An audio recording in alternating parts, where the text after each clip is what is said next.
the live stream. So today what we're going to be doing is the same as what I done a couple of days ago, which is we'll cover some news channels and give some commentary on what's going on. But really it's about taking what's going on with this conflict and trying to, without getting too political, just understand what we need to do from an investment point of view. Okay, we have a responsibility to our portfolios, and given what's going on, of course it's damning, it's emotional. I mean, I spend hours watching the news, just not focusing on my investments and just kind of getting caught up in it. But it's really important that we watch the news to cover off what we need to do. So we'll be doing that.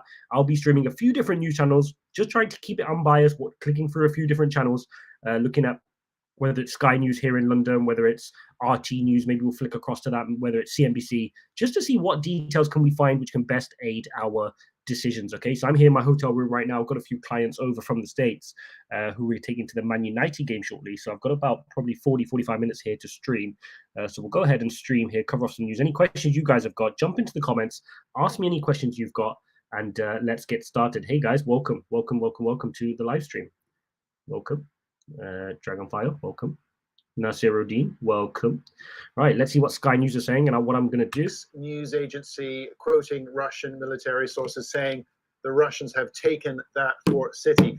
But the Ukrainian mayor of that city has popped up to say, oh, no, you haven't. We're still in control. The Ukrainians are still in control of Melitopol. So the situation there, unclear, but indicative, as we've been talking this morning about the strength and the resilience of the Ukrainian forces. It is clear, I think, that the Russians have not used the full might of their military machine, particularly their artillery. If you think about what they did to the city of Grozny in Chechnya in the mid-90s, they leveled it. And they've done the same in their partnership with the Syrian regime as well. They could do the same here in Kharkiv, a large city, 1.5 million people, very close to the border.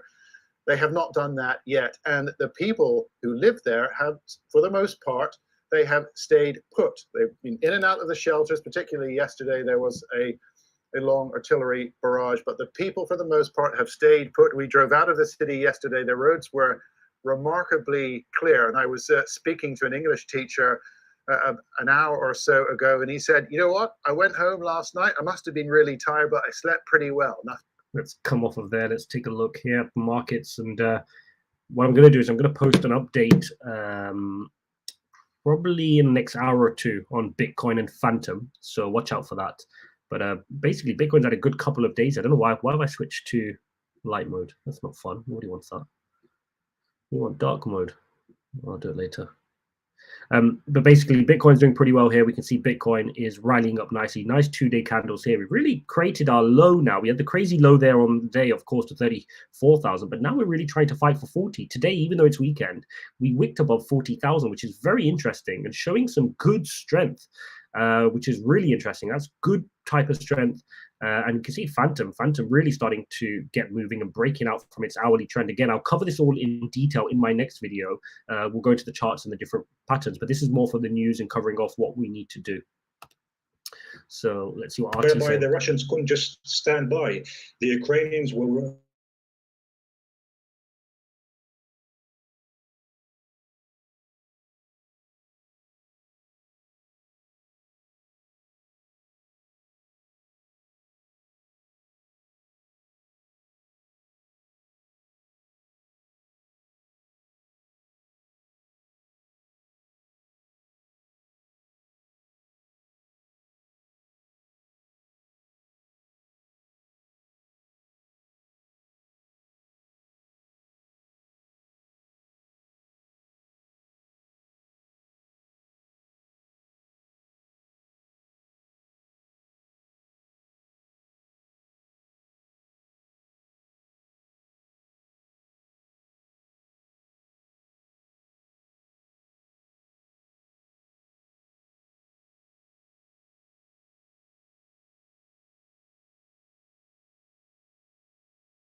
Streams crashing. Always fun when streams are crashing.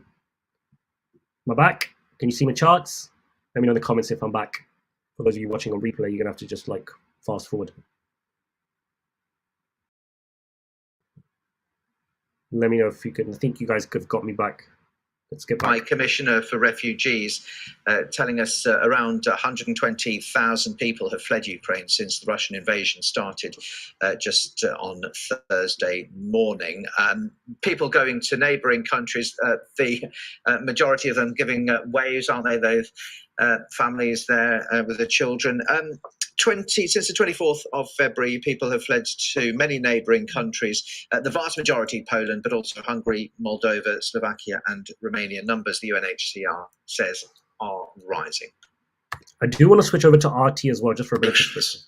And facing a needless and bloody war that is already costing countless lives, from innocent Ukrainians to your Russian soldiers who will never see their families again. And to my Russian friends, я не верю, что эта война от вашего имени.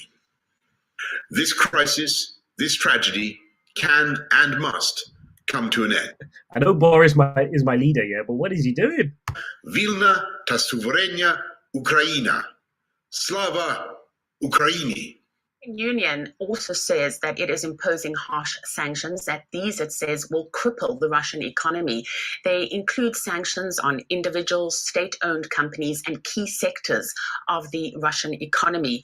All members of the Russian parliament will now face asset freezes and travel bans. At the same time, in an extremely rare move, the EU has frozen the assets of the Russian President Vladimir Putin and his foreign minister Sergei Lavrov, although neither, certainly not at this point, are being subject to an EU travel ban. The European Union and European leaders saying that all of this is necessary. We're adding President Putin and Foreign Secretary Lavrov to the list of sanctions. They are responsible for the deaths of innocent people in Ukraine and for trampling on the international system.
Just so we know, the way sanctions works are they're aimed at the population. So in this case, Russia. They want to upset the pockets of the Russian people. It's to make them poor. It's to make them suffer, right? So that they then put pressure on their leader, in this case, Putin. That's how sanctions work. So they're a very long game. And even Biden said we're going to have to look back in 30 days' time from now to see how his sanctions are working.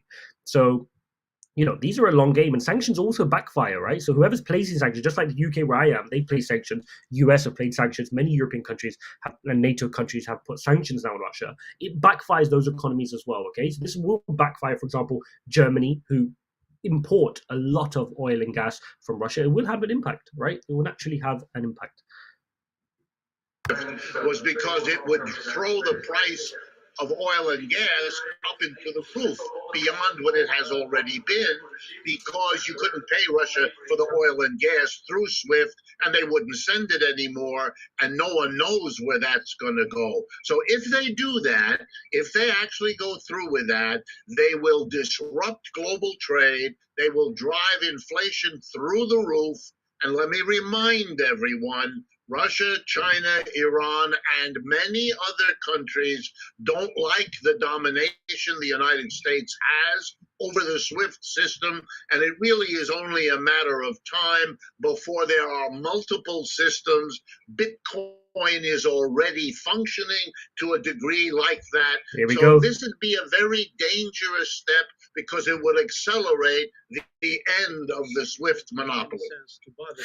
Well, despite what we're And this is huge, guys. A lot of the interbanking done between countries is done through SWIFT. So this was one of the things which were threatened in the sanctions, but never actually happened. They actually threatened it back when Putin annexed Crimea as well. So Putin was very aware of this, and I'm sure that Putin would have planned ways around to do his finances without the SWIFT system. Okay, now that may include cryptocurrencies, and this is just another reminder of why we need cryptos. If other countries can sanction you as a country if you've done something wrong, let's say somebody was cornered off for another reason where they didn't do anything wrong as a country and you're just kicked off the SWIFT network.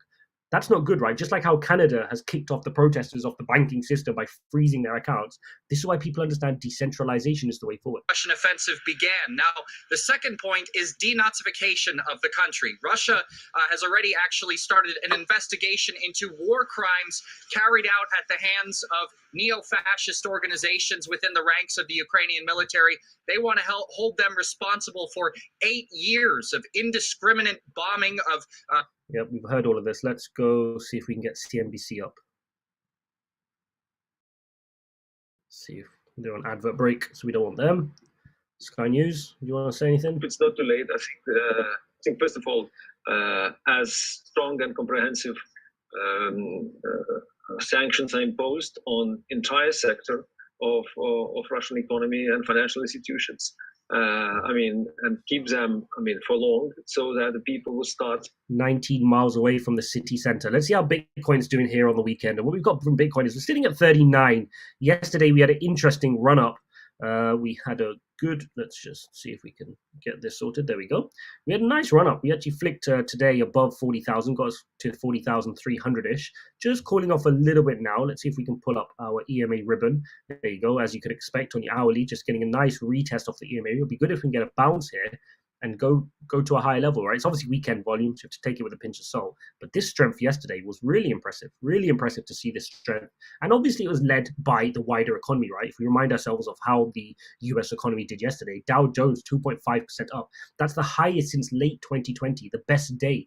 And we need to ask ourselves, why are we having such crazy good days here in the indices, S&P up 2.24, 1.64 in NASDAQ, is because of the interest rate pricing.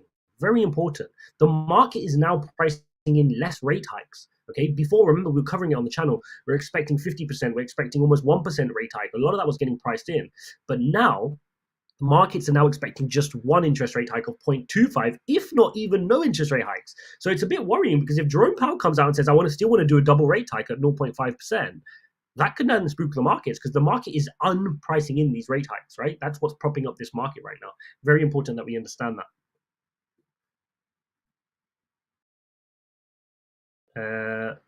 Kieran, thank you for that. BAB is a hidden gem. Not looked into that in terms of SWIFT. I might have to have a quick Google of that. Thanks for sharing that. If you have any links on that, Kieran, do drop that in the Discord. I'm sure the community would love to read up on BAX and BAB as a hidden, as an alternative to SWIFT. Interesting. Okay, let's head over. Let's see what they're saying. Population leadership feel that the West was too weak and too late to apply harsh, restrictive, negative measures. And the West was not generous. In 2008, was it in Bucharest, when NATO, Americans and Europeans promised that Ukraine and Georgia one day will become members of NATO. And there was no inch made towards a membership, which opened the gate for Putin to launch this horrific war. We have to stand, behind our values and principles, but also deliver on the promises. And now Ukrainians are fighting for yours and ours freedom.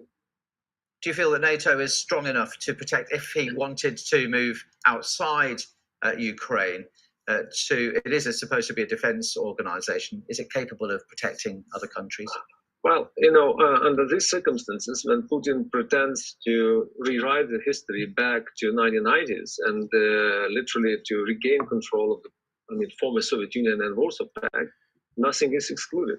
The only reassurance, the two reassurances. First is, of course, the historical fact that in the course of 73 years of NATO existence, neither former Soviet Union nor Russia had ever violated territorial integrity of NATO member states. And that's why we led our fight, political fight, to get into NATO, and we're thankful for Britons, Americans, and Europeans. Secondly, is about what NATO does under current circumstances. Yesterday, decision of NATO leadership to Council must condemn it. Russia's latest attack on our most fundamental principles is so bold, so brazen, that it threatens our international system. The United States sets the bar when it comes to invasions. I will refrain from listing the aggressions that the United States has committed in its history, but it has no right to preach morality to Russia. I will ask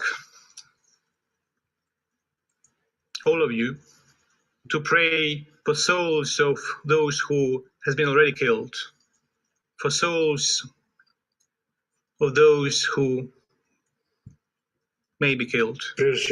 I do apologize, but before moving to a moment of silence, I want to include in the list those people who perished over all these years in Donbass. They also are worthy of being mentioned. All human lives are valuable. Let's not forget them either. As we understand, India, China, and the United Arab Emirates abstained from that vote. 80% of infrastructure. But Russia's military actions have been roundly condemned by the U.S. media. But when it was Washington, when Washington was at war, I guess their coverage was rather different. Let's bring up a bit of a comparison for you during these tough times. Here's our correspondent, Caleb. U.S. media coverage is always... So very interesting. Two of the big countries, India and China, who aren't in NATO, abstain from the vote, right? So they're not even taking sides because they know they're just going to, even though they'll have their opinion on who's right or wrong, they don't want to get slapped up either side. So...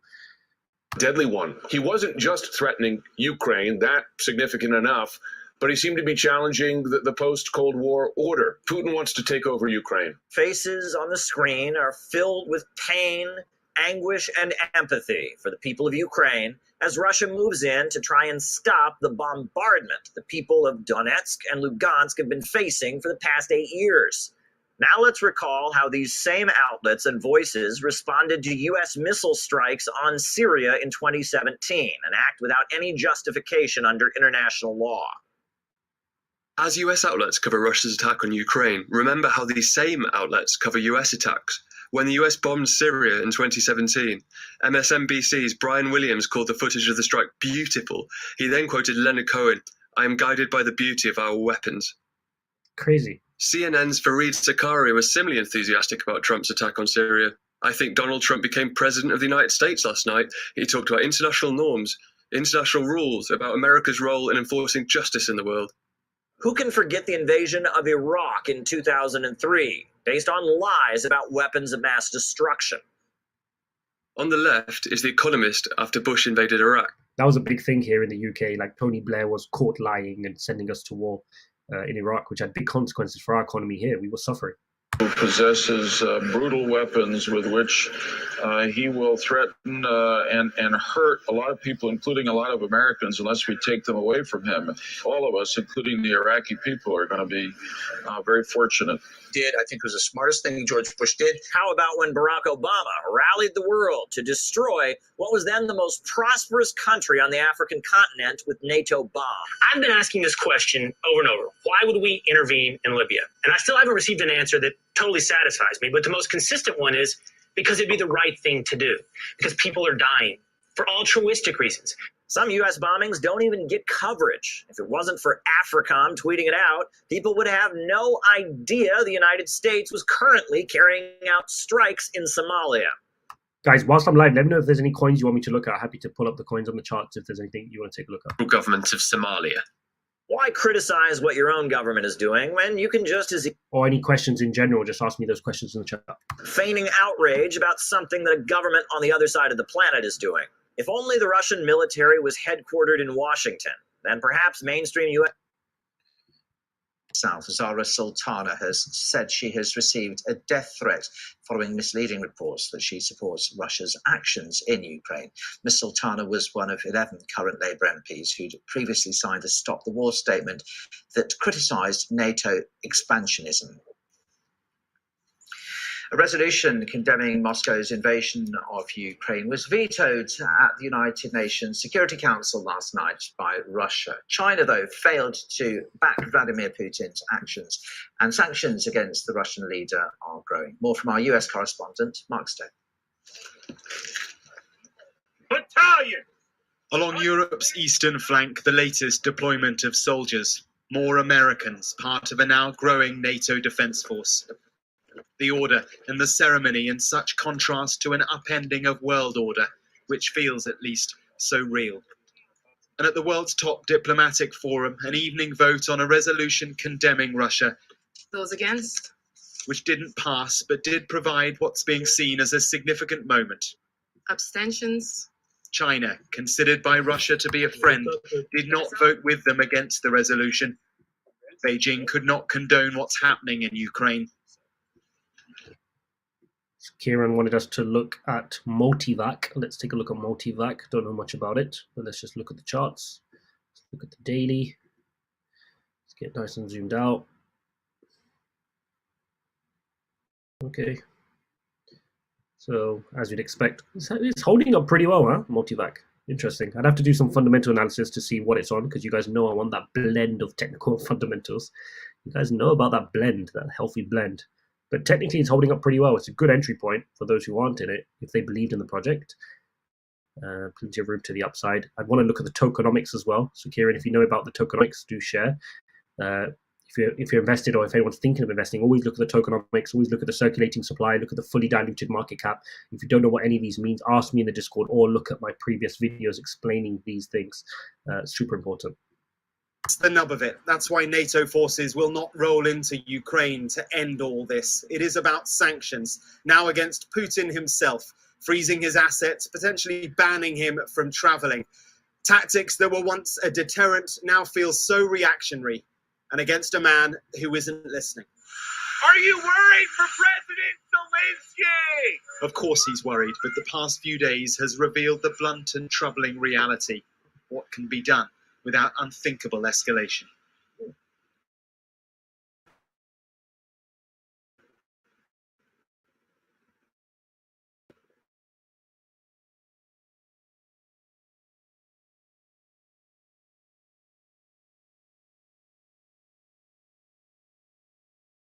Talk now to the Ukrainian MP, Sviatoslav Yurash, the youngest person elected to Ukraine's parliament. Hello, good to see you.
A fighting chance.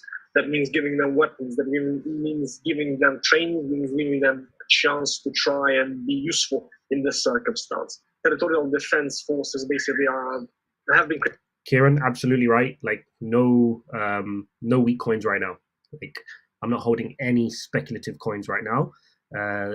strictly in high conviction plays. Like if you look to my portfolio, you'll be very disappointed. There's no degen projects in there that I'm carrying. It's all long-term projects. But there are some low caps. There's still some low caps, but they're ones where I've done good fundamental research on. Like Phantom, I'd class still as fairly small, although it's much better now. I mean, when I did buy it was very small, but I've not got tiny 100 mil sort of gaming projects right now. Not right now. I'm in high conviction plays, getting ready for further downside and accumulating. When the froth in the market starts to come, I'm happy to pay a little bit more for my degen coins. Degen coins are cheap anyway, right? So because you're looking for 100x's, 1000x's on those coins, it doesn't matter if you miss it by 10%, does it? So that's why I'm pretty chill on those. They're not going to suddenly 10x in value, right? The degen coins, not in this market.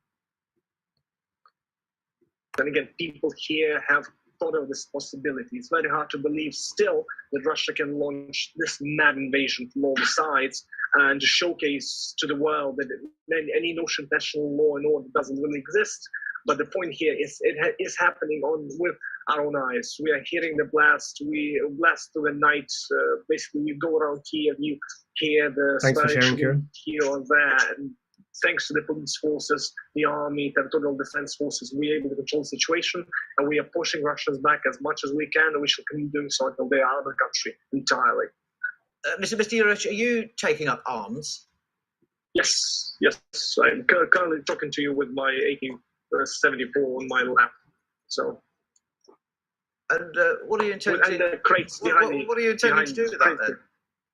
I told you I'm going south of Kiev to try and I have been joining in with Kiev forces to the days that passed us by, and tomorrow I'll be driving south of Kiev and joining in with some team members who are setting up defenses there to try and not let the Russians encircle Kiev. And then again, I'll be moving forward to my teammates who are manning total defense in the west, on the western part of Kiev, so not to allow Russians to encircle the city.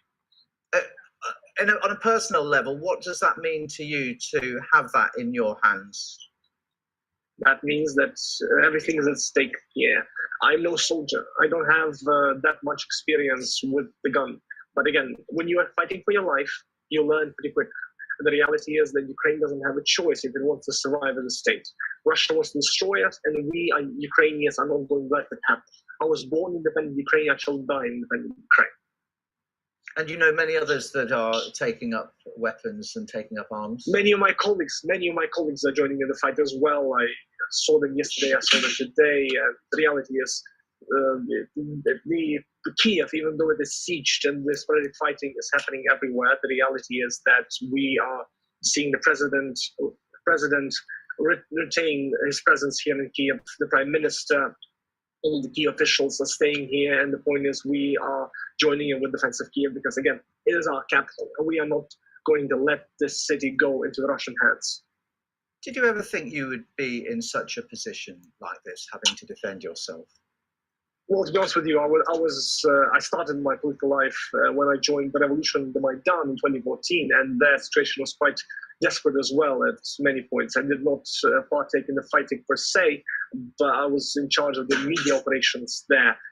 But again, the situation there with hundreds of dead and with the shooting and fighting everywhere was very much akin to this. And, after 2014, the annexation of Crimea and the war in the East for the last 8 years, it is not inconceivable that this could have happened. We talked to the world about this, and we're glad the world is finally joining in with the reality that Russia wants to destroy the single largest state in Europe. The thing was with Crimea, that was over relatively quickly. This has got signs of being rather protracted and drawn out, hasn't it? Yeah. Crimea.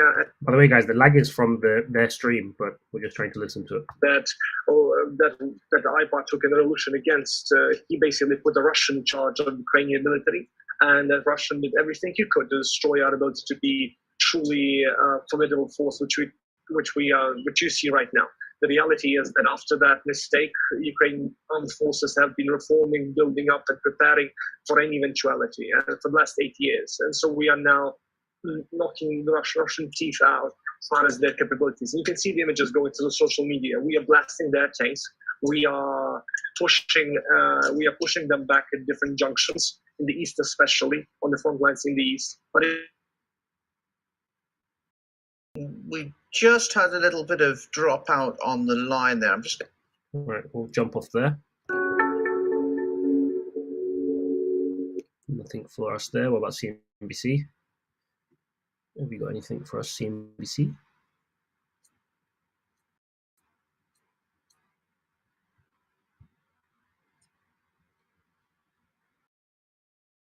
Let's see if that loads up. And in the meantime, we'll take a look at Phantom. So what I wanted to look at here on Phantom actually was, it'd be good to look at the weekly chart. Because on the weekly, when you look at it, Phantom is still holding up pretty well. It's crazy that it's not even like well into its EMA ribbon. This is one of the phenomenal things about Phantom. One of the reasons we cover this so often is like such a strong project, a big M pattern here, but it's just, it's not, you know, it's not really come down to the levels. I mean, let's look at the Bitcoin chart, for example, on the weekly. You know, you're well below your EMA ribbon. It's acting as resistance, but the Phantom one's not. We just, it's very comfortably supports it. Like, yes, the wick of the craziness does take you to lower levels, but it's just comfortably, you know, the dip is being bought here. We're not falling below EMA ribbon, and we've not had a close below our weekly EMA ribbon, which is very interesting, given even before the crisis, Bitcoin was already below its weekly EMA ribbon. So definitely showing a lot of strength.